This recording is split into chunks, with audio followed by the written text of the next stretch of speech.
there is no doubt that FOMO has ruined collecting in the past years. It is such a horrible thing that many collectors have experienced. And to be honest, FOMO is what actually carries the prices for a lot of collectibles. Lots of collection, many collections are founded in FOMO, in that fear of missing out that piece. And that's how that piece starts to go to a price that is very high, and there is no a reason to it, but just people fearing that they won't be able to have that piece. And this repeats and repeats and repeats. If you are not familiar to the Zara business model, it's kind of, they already know that people will want something that it's unique. Okay, that's something that people want for some reason. So they actually made clothes in a very low number. So those clothes are actually sold out mostly. They don't have to, give them away for a very low price. And then they just do more clothes. People then have the feeling that every time they go to Zara, they find something new, something unique, something that it's going to be sold out anytime soon. And this kind of business model in collectibles, it's something that you already know that this has been the business model for lots of collectibles. Like, if you don't have this, then someone else is going to take it. And it has all to do with FOMO, with that fear of, if you don't grab it, if you don't buy it right now, when you have the chance, then you're going to miss it out.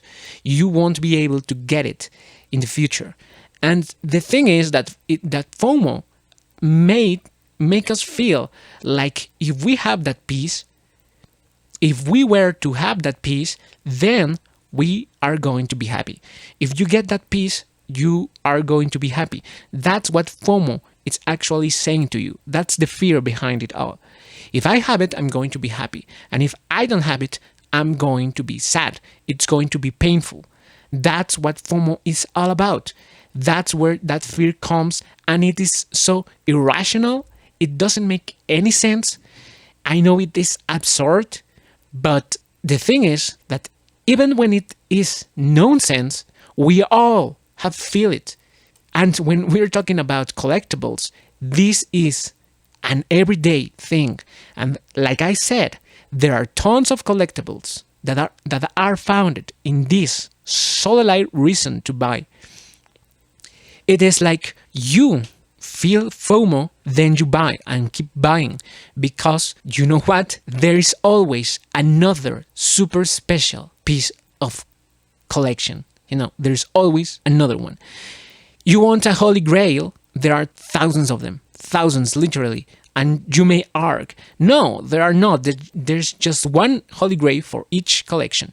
And I will say, yeah, maybe there are one or two for every collection, but there are thousands of collections, which actually makes those supposedly holy grails not so special at all, because there are tons of different holy grails in different collections. It's just like clothes. If you have something that it's a very unique dress, but you find a very unique dress in every other store, then it's not unique anymore, because they are options. They are options. There are. Sorry. But here we are, talking about things that nobody wants to talk about. FOMO, and how this has carried collectibles for such a long time now. I can say now from the past years, but I think it's been like the 20 past years. And the more time it goes, it increases, right? So, what to do about our own FOMO? Well, we need professional help, okay? I'm just a guy complaining all day about the bad things in collecting things in the collectibles world. But if you have a problem and you cannot control it, just go with a professional, okay? Spend that money in going with a professional instead of just buying a figure because you think you will be happy you have it, but you know that's not true.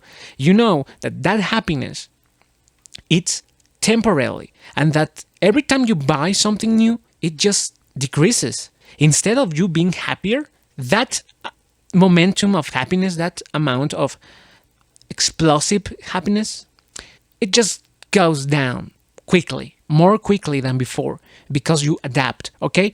I'm going to talk about adaptation and why this actually is another thing that nobody takes into account when they are collecting things, when they are buying figures, Funkos, whatever, comics. They don't take it into account, but it's something that exists, and it is something that it's very important to get aware of. Well, but that's it for today podcast. Remember, I am just practicing my English, complaining about what I think it's wrong in the hobby, and I hope to meet you again here with another awful talk about something that it's just wrong and that we need as collectors to be aware of. Thank you very much. Goodbye.